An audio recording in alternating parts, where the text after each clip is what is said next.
Mind the gap. Hi Fabrizia, great to have you back on this podcast. Yes, fun. Yes, good. It's good and fun. We have a lot to talk about today because the topic that we are going to talk about today is vast and is quite controversial. So maybe we will elicit we like controversy. Exactly. We will elicit some feedback from our listeners. I mentioned this in our introductory episode, but I'm just going to say it again. We have a little button under every episode on our website at closingthegap.live and on the homepage. And you can use that, just click on that and send us your questions. You can just record yourself. It's very easy. You just start speaking, ask your questions, and we'll try to answer as many questions as possible during the next episodes. So the topic of today's conversation is talent, or what I like to call the myth of talent. Yes. And the idea, again, we are talking about the gap, about this idea of closing the gap, about what Ira Glass says about the fact that there is a gap between for people, creatives, how people see their work at a certain point during their career, and the work that they think they would be capable of producing, what their taste tells them that they should be capable of producing. But there's a gap between those two things. They can see that their work is not great, is not that great. These are exactly the words that Ira Glass says. And many people, either because it's an ingrained, innate thought, or maybe it's because it's been inculcated into them by other people, by their families, by their teachers, friends, and so on. They believe that in order to be successful, in order to be a realized artist, you need to have some kind of innate talent. Like Mozart did, right? Was Mozart somewhat special because he was just born with an innate talent as a musician, as a composer, that if you're not born with that special thing, then you will never be able to create something great? That's the big question. That's the thing, right? You will never amount to anything because you were not born with that spark. Yes, that's what a lot of people think. But as we said before, and we talked about this in the past, and I like that we always have these conversations. Talent, yes, Mozart, Beethoven, Van Gogh, and some Michelangelo, Leonardo. There are some geniuses that have appeared on this planet, and there are some geniuses out there now.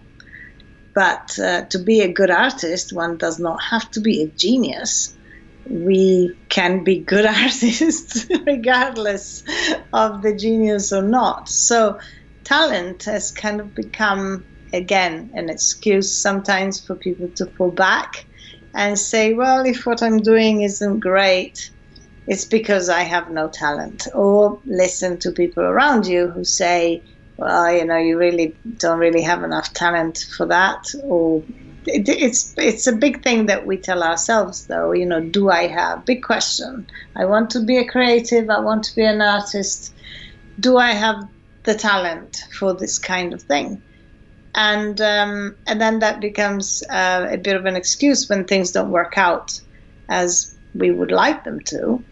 But the problem is, I've seen time and time again people with exceptional talent, because I'm not saying that everybody's the same. Some people have more of an aptitude, I would say, more than the talent for some things than others. So, some people start singing and they're perfectly in tune. But some people have to do a bit more practice to get their tune and their pitch just right. But then the one who actually emerges is the one who actually develops that instrument that is her voice. While the other one may sing in tune all her life, but if you don't learn how to sing, you're not going to get anywhere with it.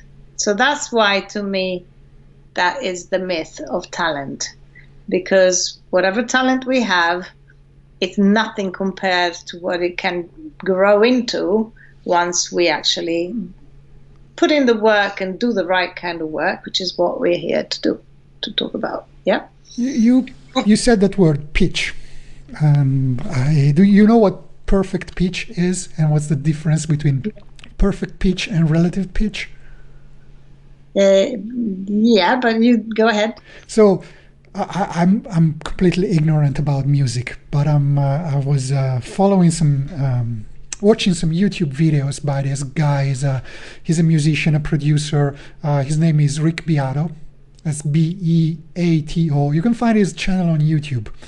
And I mean, I'm fascinated by his videos, even though I don't understand 99% of what he says about chords and harmonies and so on. But he has a series of videos about this concept of perfect pitch.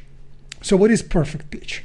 Perfect pitch is a quality that some people have, and apparently it is a quality that only 1 out of 10,000 people have, where they're able to recognize any note or to sing any note without having a reference note.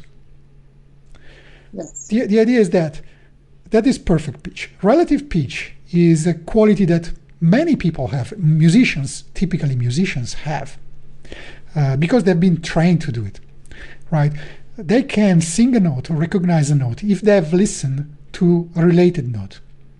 So you can have a tuning fork and listen to an A note, and then you listen to a G, and you recognize the G because you compare it to the A that you've just listened to.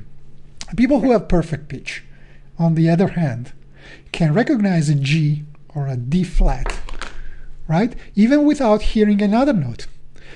And this guy, Rick Beato, he has a child.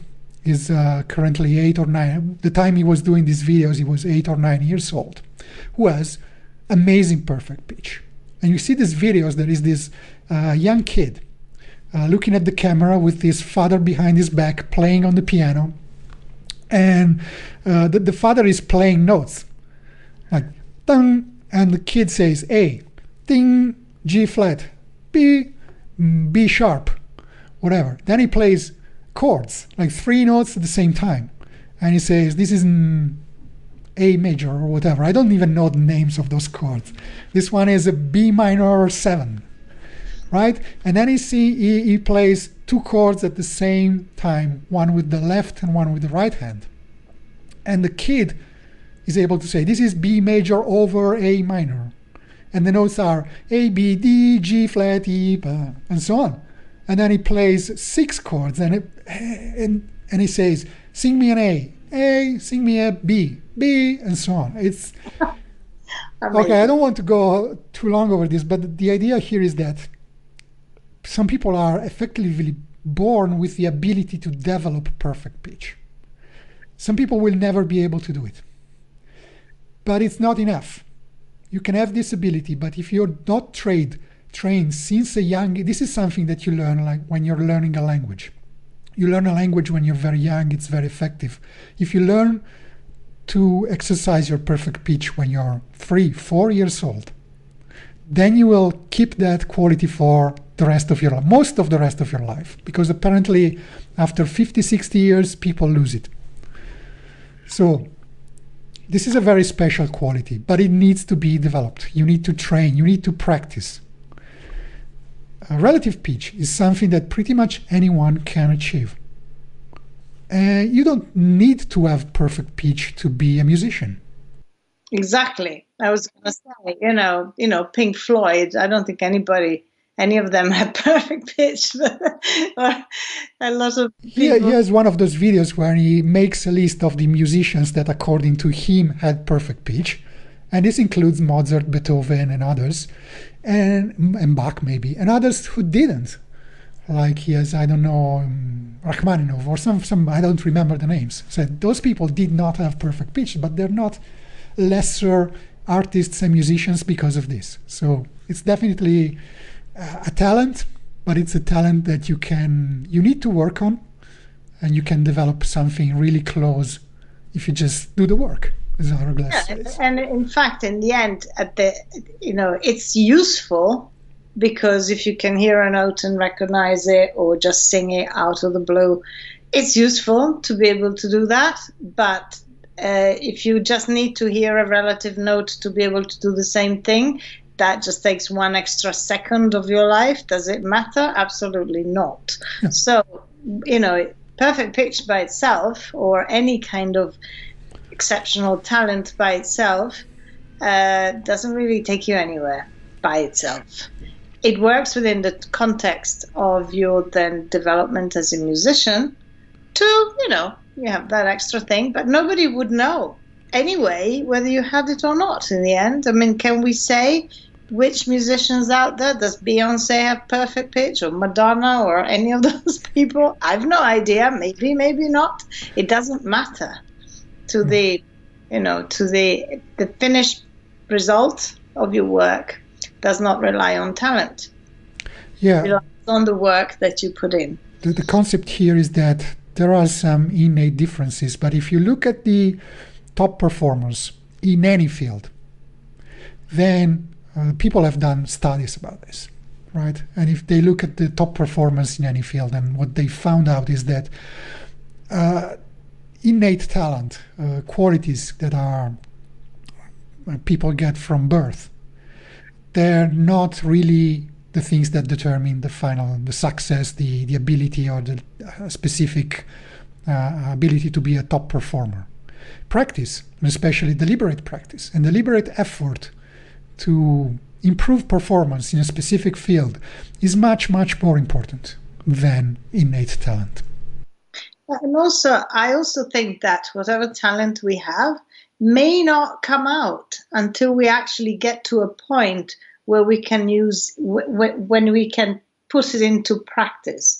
Somehow we find that some people, the talent that someone has may not really actually show up until they're quite a long way into their progress. As there's a passion, of course, there is some starting spark of something that makes you want to be a photographer, a musician, or a painter, and then you learn the basics, and then you start building on that and putting work into it, and then you come to a point where your talent, or whatever extra personal thing that you have, finds the way into your work, because your work is at a level where it can emerge, right?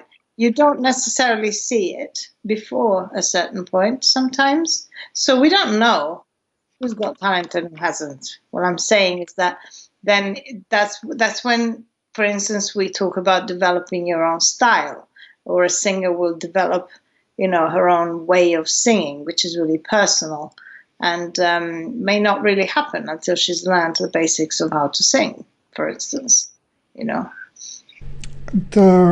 What you said really resonated with me, because it was a few days ago I was reading about this study that was done by a cognitive psychology professor at the Carnegie Mellon University called John Hayes. And he studied artists along the course of history.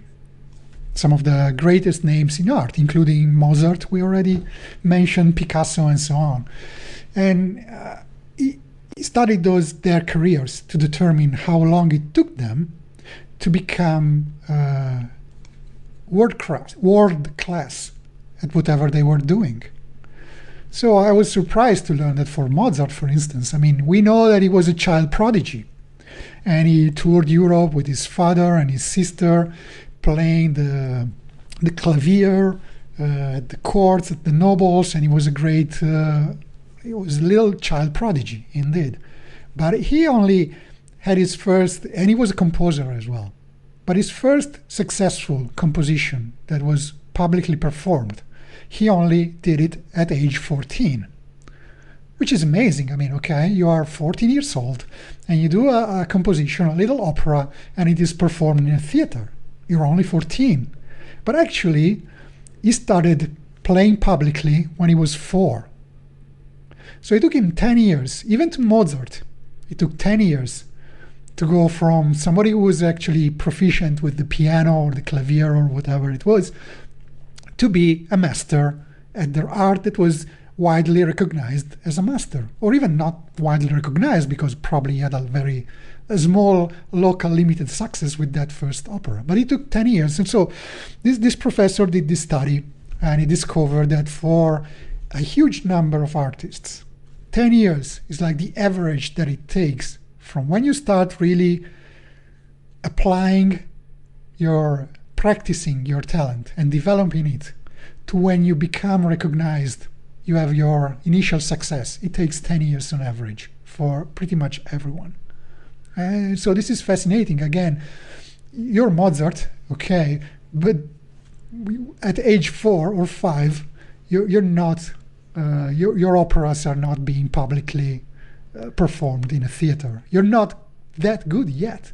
Even for Mozart, there was a gap. Yes. Right? We have the Mozart gap now. So that's I think that the mistake that some people make of thinking, okay, I'm struggling, I see this gap is because I have no talent. No, it's because you haven't yet started developing your talent, right? Absolutely, yeah. And the time that it takes, it's not just the time to develop the skill, because that takes time. Obviously, you need to do something and do it again, and develop your instrument, your skill, your photography, your eye, your whatever. But it's also a matter of, I work a lot with mindset, and there's a lot about us growing into what we are going to become when we are successful artists or successful at what we do. Because if we have never been something before, it's hard to do something. You can only do out of who you are. And so right at the beginning, we're, like we said, insecure about a lot of things. And there's a lot we said about the mindset that we need to have to actually do the work of an artist the way a successful artist would work. And I don't know, it's like we need to start doing that before we're ready to do it again. But there is a discipline, there is a system, there is a method, there is a way of doing the work that is personal and individual. And we have to develop that as well as do it. And while we're doing the work, we figure out how to do the work. And that takes time, because it's not something that you just decide, I'm going to work this way. That's not how it happens. You start and you do the stuff, and then you realize what works for you and how you grow into it. And your brain has to change synapses sometimes over the work that we do. Creative work, does affect the way your brain develops. It takes time for that too. It's a physiological thing that happens in your brain. And also, how much do you sleep? How do you eat? All of this stuff that will work with you or against you. And this goes into the topic of the superpowers that we will talk about in a later episode. But, there's so many things that affect you as you grow in your life, and you then put this stuff into your work. And that's what, and there's life experience as well. It will, sometimes we hear young children playing instruments amazingly well, but it's all technique and there's no feeling, but not because they don't have feelings, but because they don't have the life yet that will determine what comes out into their music. Somehow, as artists, we need to suffer a bit to actually make things worth watching or worth listening to. And it's depending on if you're a writer or a poet. My goodness, there needs to be some suffering in there before you can write anything of any value, it seems. But all of these things, they don't immediately come to mind when you're thinking about an artist producing a piece of work. But it does. One of my favorite quotes, and I think I have it here because I don't want to misquote it. But anyway, if it's not here, I will just misquote it. But I have all of my courses start with this quote by Ansel Adams, whom everybody I think knows was an amazing photographer, who did these fantastic black and white landscapes. And it was my first photography exhibition that I ever saw, and I fell in love with photography then. I was 9 years old, and so it's always been kind of close to my heart. And anyway, he said, you don't make a photograph with a camera. You bring to your photography every movie you've ever seen, every book you've ever read, every music you ever listened to, and everybody you ever loved. And that is for photography, but it applies to any kind of art. All your life goes into it. Otherwise, it's not complete. It's not full, and it's superficial. And then it's not the piece of work that we want, right? Yeah, I found that quote, and I have to say we are pretty accurate. Good. Yeah, I just want to add a thing, because I know that some people will object to what we just said and say, oh, but this great sportsman or sportswoman, I don't know, Usain Bolt or LeBron James. I mean, you cannot be Usain Bolt or LeBron James if you don't have the right genes. Or a great Froome, the cyclist who won Tour de France. I don't know how many times, I've lost count. 5, maybe. Just read an article on Serena Williams. Yeah. And, yes, these people have special bodies and special, but Michael Phelps, they trained so bloody hard. They trained their minds, they trained their bodies, they put countless hours. They sacrificed their life to that. None of us has done that. You do this. And I remember reading about Maria Sharapova. She left Russia at age 12 alone to go to the States and train, because she had to go up to the next level, left the family. She was 12 years old. And that's all she's done. All her life is just play, obsessed with it. But to get to that level, so how many people with the same talent and the same bodies and the same genes as these guys have never come up in the Olympics because they have not done the work? The world may be full of LeBron James and Usain Bolts, but they're, yeah, there's, maybe they're farmers somewhere. There's no dispute. That's what I wanted to say, that if you have long legs and arms like LeBron James, it's easier for you to play basketball. All right, but you cannot grow longer legs or arms. You can grow them stronger, but if you're short, it's really hard to play good basketball, at least professional level. There's no denying that. But while you cannot grow your arms and legs, because they are only, growth is limited by your genes, your brain is much more malleable. We are talking about intellectual endeavors. We're talking about creative stuff. This is all about our brains. And I don't think there is really a lot that cannot be done with our minds if we put our... Look at Usain Bolt and how big he is, right? Now look at the first guy who go under 10 seconds, I think was Pietro Mennea. He's a tiny little man. Mm-hmm. He ran like, he broke every record you could break in the 60s, 70s, whenever it was that he was running. So he should have been the last of the of the last. He was tiny. Yeah. But he was the fastest. So it's in, but he believed he could do it. Even Steph Curry, the basketball player of the Golden State Warriors, I mean, they won probably the best basketball player in the world.